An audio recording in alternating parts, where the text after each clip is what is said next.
नमस्कार। श्री गणेशाय नमः। ओम नमो भगवते वासुदेवाय। श्रीमद् भगवत गीता के 11वें अध्याय का मैं हिंदी में भावार्थ सुनाऊंगी। विश्वरूप दर्शन योग है। इस अध्याय के भावार्थ के पहले मैं महात्म्य सुनाऊंगी।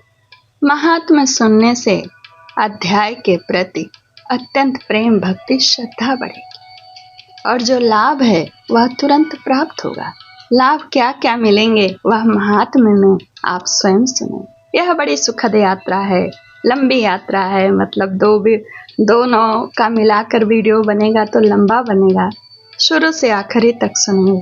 हमारे चैनल को सब्सक्राइब करिए, अध्याय को लाइक करिए, कमेंट्स के द्वारा मुझसे जुड़िए, उचित स्थान पर वीडियो को शेयर करिए। आइए सुनिए। श्री महादेव जी कहते हैं, प्रिय, गीता के वर्णन से संबंध रखने वाली कथा एवं में विश्वरूप अध्याय के पावन महात्म्य को श्रवण करो। विशाल नेत्रों वाली पार्वती, इस अध्याय के महात्म्य का पूरा वर्णन नहीं किया जा सकता। इसके संबंध में सहस्त्रों कथाएं हैं। उनमें से एक यहाँ कही जाती है। प्रणयिता नदी के तट पर मेघंकर नाम से विख्यात एक बहुत बड़ा नगर है। उसके प्राकार यानी चार दीवारी और गोपुर यानी द्वार बहुत ऊंचे हैं। वहाँ बड़ी बड़ी विश्रामशालाएं हैं जिनमें सोने के खंभे शोभा दे रहे हैं। उस नगर में श्रीमान सुखी, शांत, सदाचारी तथा जितेंद्रिय मनुष्यों का निवास है। वहाँ हाथ में शारंग नामक धनुष धारण करने वाले जगदीश्वर भगवान विष्णु विराजमान है। वे पर ब्रह्म के साकार स्वरूप हैं। संसार के नेत्रों को जीवन प्रदान करने वाले हैं। उनका गौरवपूर्ण श्री विग्रह भगवती लक्ष्मी के नेत्र कमलों द्वारा पूजित होता है। भगवान के वह झांकी वामन अवतार की ही है। मेघ के समान उनका श्याम वर्ण तथा कोमल आकृति है। वक्षस्थल पर श्रीवत्स का चिन्ह शोभा पाता है। वे कमल और वनमाला से विभूषित हैं। अनेक प्रकार के आभूषणों से सुशोभित हो भगवान वामन रत्न युक्त समुद्र के सदृश जान पड़ते हैं। पीतांबर से उनके श्याम विग्रह की कांति ऐसे प्रतीत होती है मानो चमकती हुई बिजली से घिरा हुआ स्निग्ध मेघ शोभा पा रहा। उन भगवान वामन का दर्शन करके जीव जन्म एवं संसार के बंधन से मुक्त हो जाता है।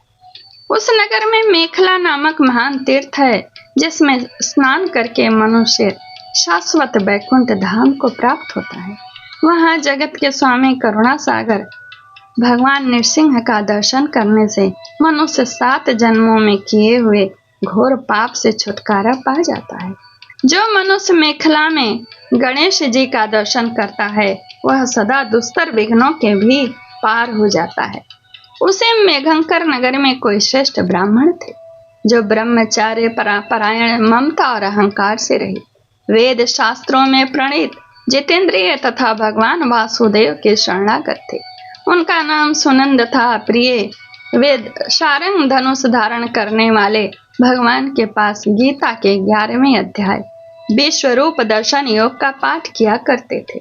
उस अध्याय के प्रभाव से उन्हें ब्रह्म ज्ञान की प्राप्ति हो गई थी। परमानंद संदोह से पूर्ण उत्तम ज्ञानमयी समाधि के द्वारा इंद्रियों के अंतर्मुख हो जाने के कारण वे निश्चल स्थिति को प्राप्त हो गए थे। सदा जीवन मुक्त योगी की स्थिति में रहते थे। एक समय जब बृहस्पति सिंह राशि पर स्थित थे, महायोगी सुनंद ने गोदावरी तीर्थ की यात्रा आरंभ की। वे क्रमशः विरज तीर्थ, तारा तीर्थ, कपिला संगम, अष्ट तीर्थ, कपिला द्वार, नृसिंह वन, अंबिकापुरी तथा करस्थानपुर आदि क्षेत्रों में स्नान और दर्शन करते हुए विवाह मंडप नामक नगर में आए। वहां उन्होंने प्रत्येक घर में जाकर अपने ठहरने के लिए स्थान मांगा, परंतु कहीं भी उन्हें स्थान नहीं मिला। अंत में गांव के मुखिया ने उन्हें एक बहुत बड़ी धर्मशाला दिखा दी। ब्राह्मण ने साथियों सहित उसके भीतर जाकर रात में निवास किया। सवेरा होने पर उन्होंने अपने को तो धर्मशाला के बाहर पाया, किंतु उनके और साथी नहीं दिखाई दिए।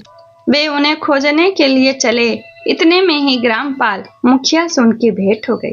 ग्रामपाल ने कहा, मुनि श्रेष्ठ, तुम सब प्रकार से दीर्घायु जान पड़ते हो। सौभाग्यशाली तथा पुण्यवान पुरुषों में तुम सबसे पवित्र हो। तुम्हारे भीतर कोई लोकोत्तर प्रभाव विद्यमान है। तुम्हारे साथी कहाँ गए और कैसे उस भवन से बाहर हुए, इसका पता लगाओ। मैं तुम्हारे सामने इतना ही कहता हूँ कि तुम्हारे जैसा तपस्वी मुझे दूसरा कोई नहीं दिखाई देता। विप्रवर, तुम्हें किस महामंत्र का ज्ञान है, किस विद्या का आश्रय लेते हो तथा किस देवता की दया से तुम्हें अलौकिक शक्ति आ गई। भगवान कृपा करके इस गांव में रहो, मैं तुम्हारी सब सेवा शुश्रूषा करूंगा। यूं कहकर ग्रामपाल ने मुनीश्वर सुनंद को अपने गांव में ठहरा लिया। वह दिन रात बड़ी भक्ति से उनकी सेवा टहल करने लगा। जब 7-8 दिन बीत गए तब एक दिन प्रातः काल आकर वह बहुत दुखी हो महात्मा के सामने रोने लगा और बोला, हाय, आज रात मेरा राक्षस ने मुझे भाग्यहीन के बेटे को चबा लिया है। मेरा पुत्र बड़ा ही गुणवान भक्तिमान था।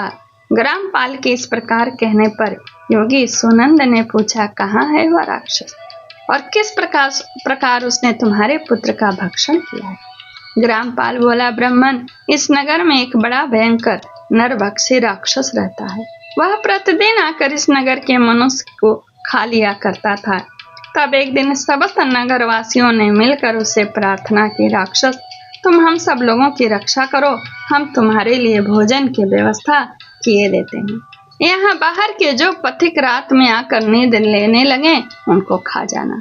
इस प्रकार नागरिक मनुष्यों ने गांव के मुखिया द्वारा इस धर्मशाला में भेजे हुए पथिकों को ही राक्षस कहा निश्चित किया। अपने प्राणों की रक्षा के लिए ही उन्हें ऐसा करना पड़ा। तुम भी अन्य राहगीरों के साथ इस घर में आकर सोए थे, किंतु राक्षस ने उन सबको तो खा लिया, केवल तुम्हें छोड़ दिया है। द्विजोत्तम, तुम में ऐसा क्या प्रभाव है, इस बात को तुम ही जानते हो। इस समय मेरे पुत्र का एक मित्र आया था, किंतु मैं उसे पहचान न सका। वह मेरे पुत्र को बहुत ही प्रिय था, किंतु अन्य राहगीरों के साथ उसे भी मैंने उसी धर्मशाला में भेज दिया। मेरे पुत्र ने जब सुना कि मेरा मित्र भी उसमें प्रवेश कर गया, तब वह उसे वहां से ले आने के लिए गया, परंतु राक्षस ने उसे भी खा लिया। आज सवेरे मैंने बहुत दुखी होकर उस पिशाच से पूछा, ओ दुष्टात्मन, तूने रात में मेरे पुत्र को भी खा लिया। तुम्हारे पेट में पड़ा हुआ मेरा पुत्र जिससे जीवित हो सके, ऐसा कोई उपाय यदि हो तो बता दो। राक्षस ने कहा, ग्रामपाल, धर्मशाला के भीतर घुसे हुए तुम्हारे पुत्र के न जानने के कारण मैंने भक्षण किया है। अन्य पथिकों के साथ तुम्हारा पुत्र भी अनजाने में ही मेरा ग्रास बन गया।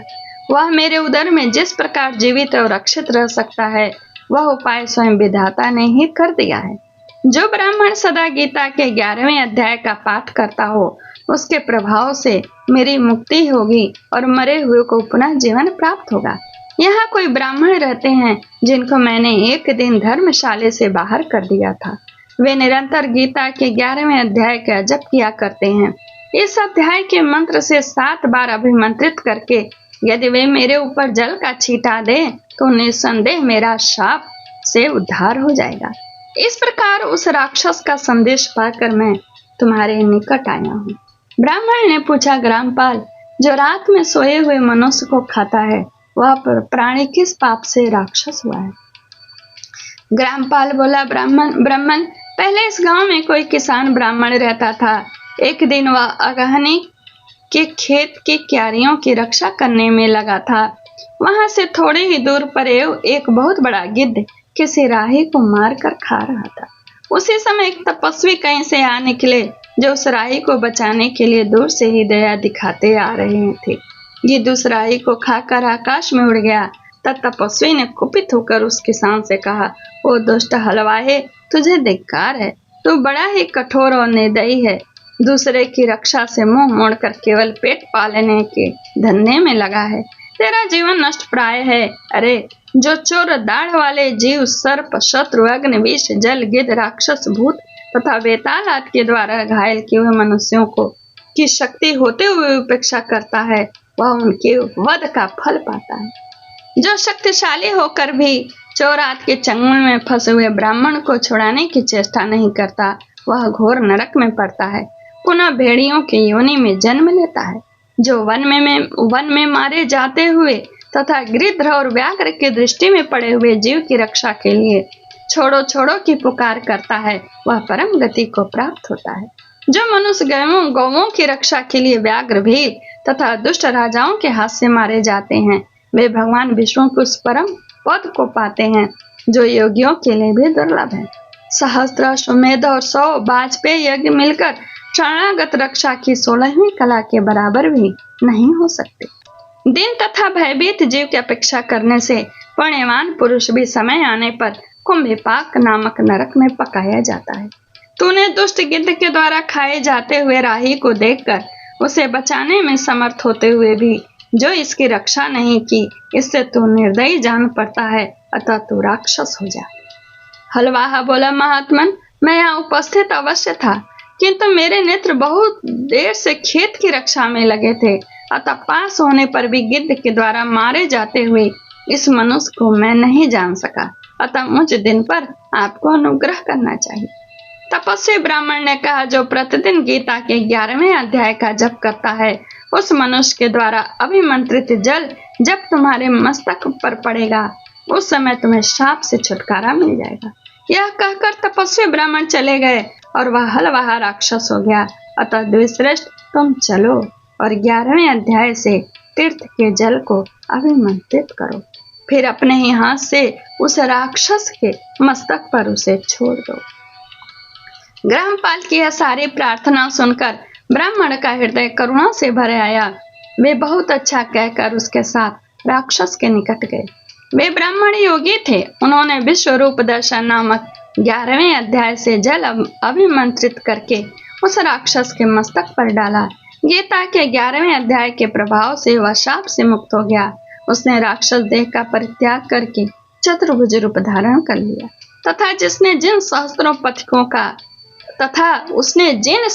पथिकों का भक्षण किया था, वे भी शंख चक्र एवं गदा धारण किए चतुर्भुज हो गए। तत्पश्चात वे सभी विमान पर आरूढ़ हुए। इतने में ही ग्रामपाल ने राक्षस से कहा, निशाचर, मेरा पुत्र कौन है, उसे दिखाओ।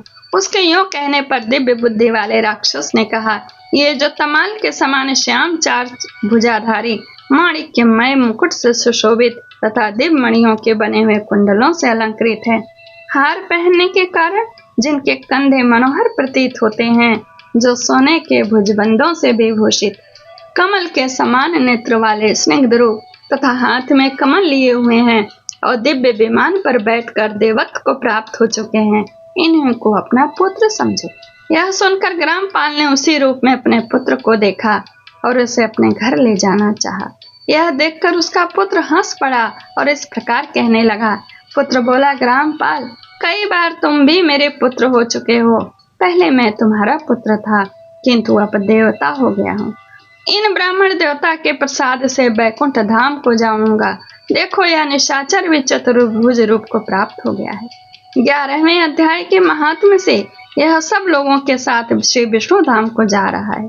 अतः तुम भी इन ब्राह्मण देव से गीता के 11वें अध्याय का अध्ययन करो और निरंतर उसका जप करते रहो। इसमें संदेह नहीं है कि तुम्हारी भी ऐसी उत्तम गति होगी। तात, मनुष्यों के लिए साधु पुरुषों का संग सर्वथा दुर्लभ है। वह अभी इस समय तुम्हें प्राप्त है, अतः अपना अभिष्ट सिद्ध करो। धन, भोग, दान, यज्ञ, तपस्या और पूर्व कर्मों से क्या लेना। विश्वरूप अध्याय के पाठ से ही परम कल्याण की प्राप्ति हो जाती है। पूर्णानंद संदोह स्वरूप श्री कृष्ण नामक ब्रह्म के मुख से कुरुक्षेत्र में अपने मित्र अर्जुन के प्रति जो अमृत में उपदेश निकला था, वही श्री विष्णु का परम सात्विक रूप है। तुम उसी का चिंतन करो। वह मोक्ष के लिए प्रसिद्ध रसायन है। संसार भय से डरे हुए मनुष्यों की आदि व्याधि का विनाशक तथा अनेक जन्मों के दुखों का नाश करने वाला है। मैं उसके सिवा दूसरे किसी साधन को ऐसा नहीं देखता, अतः उसी का अभ्यास कर। श्री महादेव जी कहते हैं, यूं कहकर वह सबके साथ श्री विष्णु के परम धाम को चला गया। तब ग्रामपाल ने ब्राह्मण के मुख से उस अध्याय को पढ़ा। फिर वे दोनों ही उसके महात्म्य से विष्णु धाम को चले गए। पार्वती, इस प्रकार तुम्हें 11वें अध्याय के महात्म्य कथा सुनाई। इसके श्रवण मात्र से महान पातकों का नाश हो जाता है। नमस्कार। महात्म्य यहीं पूर्ण होता है। 11वें अध्याय का हिंदी में भावार्थ सुनिए। ओम श्री परमात्मने नमः। अथ एकादशोऽध्यायः। अर्जुनवाच मदनुग्रहाय परमं गुह्यमध्यात्मसञ्चितं यत्त्वयोक्तं वचस्तेन मोहोऽयं विगतो मम। अर्जुन बोले, मुझ पर अनुग्रह करने के लिए आपने जो परम गोपनीय आध्यात्मिक विषयक वचन अर्थात उपदेश कहा, उससे मेरा यह ज्ञान नष्ट हो गया। क्योंकि हे कमल नेत्र, मैंने आपसे भूतों की उत्पत्ति और प्रलय विस्तार पूर्वक सुने हैं तथा आपकी अविनाशी महिमा भी सुनी है। हे परमेश्वर, आप अपने को जैसा कहते हैं यह ठीक ऐसा ही है, परंतु हे पुरुषोत्तम, आपके ज्ञान, ऐश्वर्य, शक्ति, बल, वीर्य और तेज से युक्त ऐश्वर्य रूप को मैं प्रत्यक्ष देखना चाहता हूँ। हे प्रभु, यदि मेरे द्वारा आपका वह रूप देखा जाना शक्य है, ऐसा आप मानते हैं, तो हे योगेश्वर, उस अविनाशी स्वरूप का मुझे दर्शन कराइए। श्री भगवान उवाच। श्री भगवान बोले, हे पार्थ, अब तू मेरे सैकड़ों हजारों नाना प्रकार के और नाना वर्ण तथा नाना आकृत वाले अलौकिक रूपों को देख।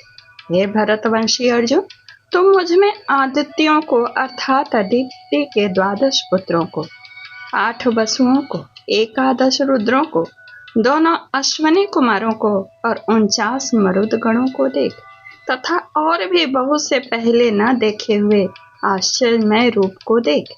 हे अर्जुन, अब इस मेरे शरीर में एक जगह स्थित चराचर सहित संपूर्ण जगत को देख तथा और भी जो कुछ देखना चाहता हो सो देख, परंतु मुझको तो इन अपने प्राकृतिक नेत्रों द्वारा देखने में निसंदेह समर्थ नहीं है।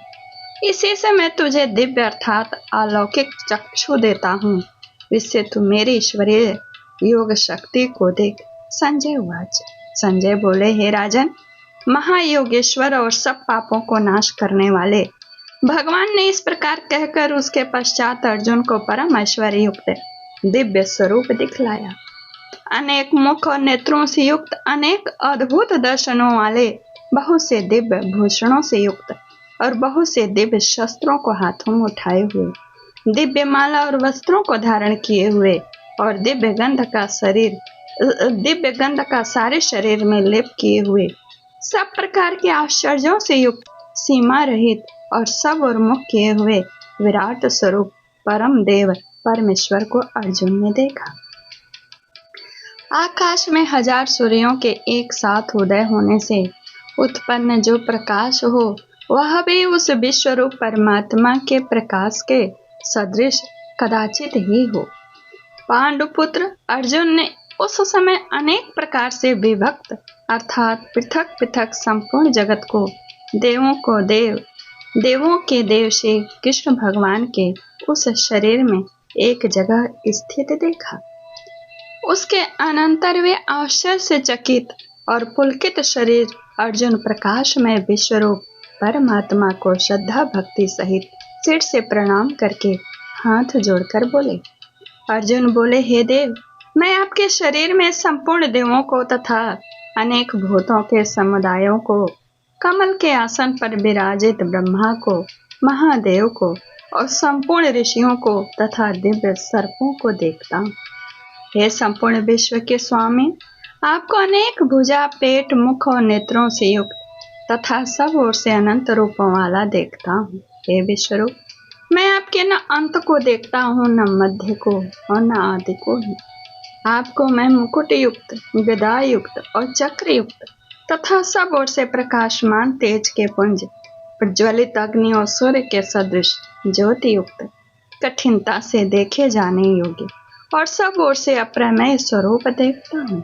आप ही जानने योग्य परम अक्षर अर्थात पर ब्रह्म परमात्मा है। आप ही इस जगत के परम आशय हैं। आप ही अनादि धर्म के रक्षक हैं और आप ही अविनाशी सनातन पुरुष हैं, ऐसा मेरा मत है। आपको यदि अंत और मध्य से रहित, अनंत सामर्थ्य से युक्त, अनंत भुजा वाले, चंद्र सूर्य रूप नेत्रों वाले, प्रज्वलित अग्नि रूप मुख वाले और अपने तेज से इस जगत को संतप्त करते हुए देखता हूँ। हे महात्मन, यह स्वर्ग और पृथ्वी के बीच का संपूर्ण आकाश तथा सब दिशाएं एक आप से ही परिपूर्ण हैं, तथा आपके इस अलौकिक और भयंकर रूप को देखकर तीनों लोग अति व्यथा को प्राप्त हो रहा है। वे ही देवताओं के समूह आप में प्रवेश करते हैं और कुछ भयभीत होकर हाथ जोड़े आपके नाम और गुणों का उच्चारण करते हैं, तथा महर्षि और सिद्धों के समुदाय कल्याण हो ऐसा कहकर उत्तम उत्तम स्तोत्रों द्वारा आपकी स्तुति करते हैं। जो 11 रुद्र और 12 आदित्य तथा 8 वसु, साध्यगण, विश्वे देव, अश्वनी कुमार तथा मरुदगण और पितरों का समुदाय तथा गंधर्व, यक्ष, राक्षस और सिद्धों के समुदाय हैं, वे सभी विस्मित होकर आपको देखते हैं। हे महाबाहो, आपके बहुत मुख और नेत्रों वाले, बहुत हाथ, जंघा और पैरों वाले, बहुत उदरों वाले और बहुत सी दाढ़ों के कारण अत्यंत विकराल महान रूप को देखकर सब लोग व्याकुल हो रहे हैं, तथा मैं भी व्याकुल हो रहा हूँ, क्योंकि हे विष्णु, आकाश को स्पर्श करने वाले दिव्यमान अनेक वर्णों से युक्त तथा फैलाए हुए मुख और प्रकाशमान विशाल नेत्रों से युक्त आपको देखकर भयभीत अंतःकरण वाला मैं धीरज और शांति नहीं पाता हूँ। दाढ़ों के कारण विकराल और प्रलय काल की अग्नि के समान प्रज्वलित आपके मुखों को देखकर मैं दिशाओं को नहीं जानता हूँ और सुख भी नहीं पाता हूँ। इसलिए हे देवेश, हे जगन निवास, आप प्रसन्न हो। वे सभी धृतराष्ट्र के पुत्र राजाओं के समुदाय सहित आप में प्रवेश कर रहे हैं, और भीष्म पितामह, द्रोणाचार्य तथा वह कर्ण और हमारे पक्ष के भी प्रधान योद्धाओं के सहित सबके सब आपके दाढ़ों के कारण विकराल भयानक मुखों में बड़े वेग से दौड़ते हुए प्रवेश कर रहे हैं, और कई एक चूर्ण हुए सिरों सहित आपके दांतों के बीच में लगे हुए दिख रहे हैं।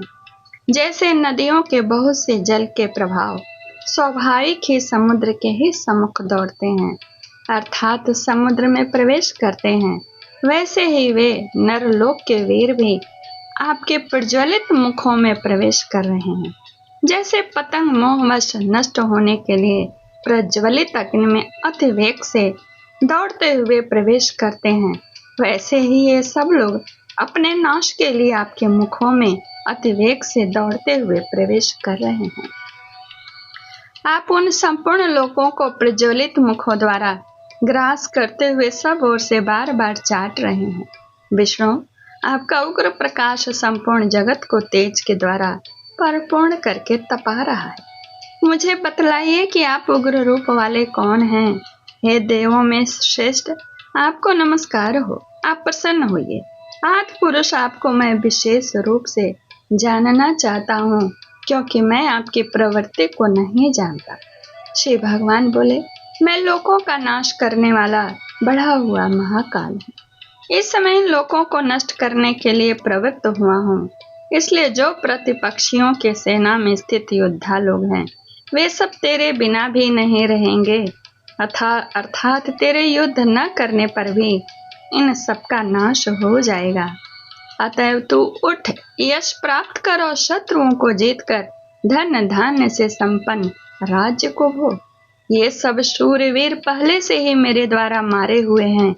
हे सव्यसाचीन, तू केवल निमित्त मात्र बन जा। द्रोणाचार्य और भीष्म पितामह तथा जयद्रथ और कर्ण तथा और भी बहुत से मेरे द्वारा मारे हुए शूरवीर योद्धाओं को तू मार, भय मत कर। निसंदेह तू युद्ध में बैरियों को जीतेगा, इसलिए युद्ध कर। संजय बोले। केशव भगवान के इस वचन को सुनकर मुकुटधारी अर्जुन हाथ जोड़कर कांपता हुआ नमस्कार करके फिर अत्यंत भयभीत होकर प्रणाम करके भगवान श्री कृष्ण के प्रति गदगद वाणी बोले। अर्जुन बोले, हे अंतर्यामी, यह योग्य ही है कि आपके नाम, गुण और प्रभाव के कीर्तन से जगत अति हर्षित हो रहा है और अनुराग को भी प्राप्त हो रहा है, तथा भयभीत राक्षस लोग दिशाओं में भाग रहे हैं और सब सिद्ध गणों के समुदाय नमस्कार कर रहे हैं। हे महात्मन, ब्रह्मा के भी आदि करता और सबसे बड़े आपके लिए वे कैसे नमस्कार ना करें, क्योंकि हे अनंत, हे देवेश, हे जगन निवास, जो सत असत और उनसे परे अक्षर अर्थात सच्चिदानंद घन ब्रह्म है, वह आप ही हैं। आप आदिदेव और सनातन पुरुष हैं।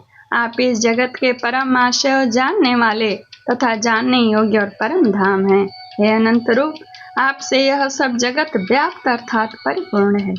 आप वायु, यमराज, अग्नि, वरुण, चंद्रमा, प्रजा के स्वामी ब्रह्मा और ब्रह्मा के भी पिता हैं। आपके लिए हजारों बार नमस्कार हो, नमस्कार हो।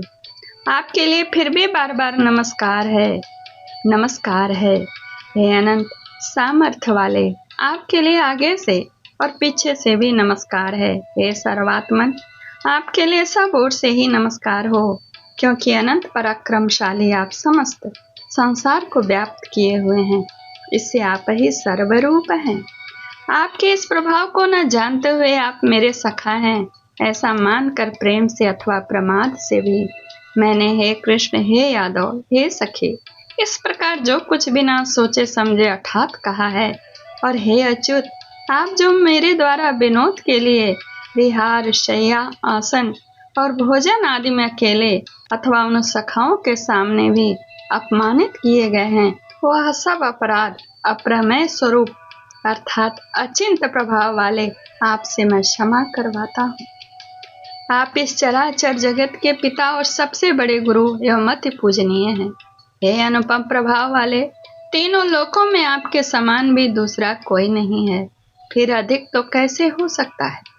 अतः हे प्रभु, मैं शरीर को भले भांति चरणों में निवेदित कर प्रणाम करके स्तुति करने योग्य आप ईश्वर को प्रसन्न होने के लिए प्रार्थना करता हूँ। हे देव, पिता जैसे पुत्र के, सखा जैसे सखा के और पति जैसे प्रियतमा पत्नी के अपराध को सहन करते हैं, वैसे ही आप भी मेरे अपराध को सहन करने योग्य हैं। मैं पहले न देखे हुए आपके आश्चर्यमय रूप को देखकर हर्षित हो रहा हूँ। मेरा मन भय से अति व्याकुल भी हो रहा है, इसलिए आप उसे अपने चतुर्भुज विष्णु रूप को ही मुझे दिखलाइए। हे देवेश, हे जगन निवास, प्रसन्न होइए। मैं वैसे ही आपको मुकुट धारण किए हुए तथा गदा और चक्र हाथ में लिए हुए देखना चाहता हूँ। इसलिए हे विश्वरूप, हे विश्व स्वरूप, हे विश्व स्वरूप, हे सहस्त्रबाहो, आप उसे चतुर्भुज रूप से प्रकट हुए। शिव भगवान बोले, हे अर्जुन, अनुग्रह पूर्वक मैंने अपनी योग शक्ति के प्रभाव से यह मेरा परम तेजो में सबका आदि और सीमा रहित विराट रूप तुझको दिखलाया है, जिसे तेरे अतिरिक्त दूसरे किसी ने पहले नहीं देखा था। हे अर्जुन, मनुष्य लोक में इस प्रकार विश्व रूप वाला मैं न वेद और यज्ञों के अध्ययन से, न दान देने से, न क्रियाओं से और न उग्र तपों से ही तेरे अतिरिक्त दूसरे के द्वारा देखा जा सकता हूँ। किसी को नहीं देखा जा सकता, केवल तुमको। मेरे इस प्रकार के इस विकराल रूप को देखकर तुझको व्याकुलता नहीं होनी चाहिए और मूढ़ भाव भी नहीं होना चाहिए। तू भय रहित और प्रीति युक्त मन वाला होकर उसे मेरे इस शंख चक्र गदा पदम युक्त चतुर्भुज रूप को फिर देख। संजय उवाच, संजय बोले, वासुदेव भगवान ने अर्जुन के प्रति इस प्रकार कहकर फिर वैसे ही अपने चतुर्भुज रूप को दिखलाया और फिर महात्मा श्री कृष्ण ने सौम्य मूर्ति होकर उस भयभीत अर्जुन को धीरज दिया। अर्जुन वाच, अर्जुन बोले, हे जनार्दन, आपके इस अति शांत मनुष्य रूप को देखकर अब मैं स्थिर चित्त हो गया हूँ और अपने स्वाभाविक स्थिति को प्राप्त हो गया हूँ। शिव भगवान वाच, शिव भगवान बोले, मेरा जो चतुर्भुज रूप तुमने देखा वह सुदर्दर्श है अर्थात इसके दर्शन बड़े ही दुर्लभ हैं। देवता भी सदा इस रूप के दर्शन की आकांक्षा करते रहते हैं। जिस प्रकार तुमने मुझको देखा है, इस प्रकार चतुर्भुज रूप वाला मैं न वेदों से, न तप से, न दान से और न यज्ञ से ही देखा जा सकता हूँ। परंतु हे परंतप अर्जुन, अनन्य भक्ति के द्वारा इस प्रकार चतुर्भुज रूप वाला मैं प्रत्यक्ष देखने के लिए तत्व से जानने के लिए तथा प्रवेश करने के लिए अर्थात एक ही भाव से प्राप्त होने के लिए भी शक्य है। हे अर्जुन, जो पुरुष केवल मेरे ही लिए संपूर्ण कर्तव्य कर्मों को करने वाला है, मेरे परायण है, मेरा भक्त है, आसक्ति रहित है और संपूर्ण भूत प्राणियों में वैर भाव से रहित है, वह अनन्य भक्ति युक्त पुरुष मुझको ही प्राप्त होता है। इस तरह यह भगवान के विश्वरूप दर्शन योग जो है 11वां अध्याय पूर्ण होता है। सर्वत्र भगवत बुद्धि हो जाने से पुरुष के अति अपराध करने वाले में भी वैर भाव नहीं होता, फिर औरों में तो क्या कहना। ओम तत्सदिति श्रीमद्भगवत गीता उपनिषत्सु ब्रह्म विद्यायाम योग शास्त्रे से कृष्ण अर्जुन संवादे विश्वरूप दर्शन योगो यहीं पर पूर्ण होता है। चैनल को सब्सक्राइब करिएगा, कथा इस अध्याय को लाइक करिएगा, कमेंट्स के द्वारा मुझसे जुड़िए, उचित स्थान पर शेयर करिए।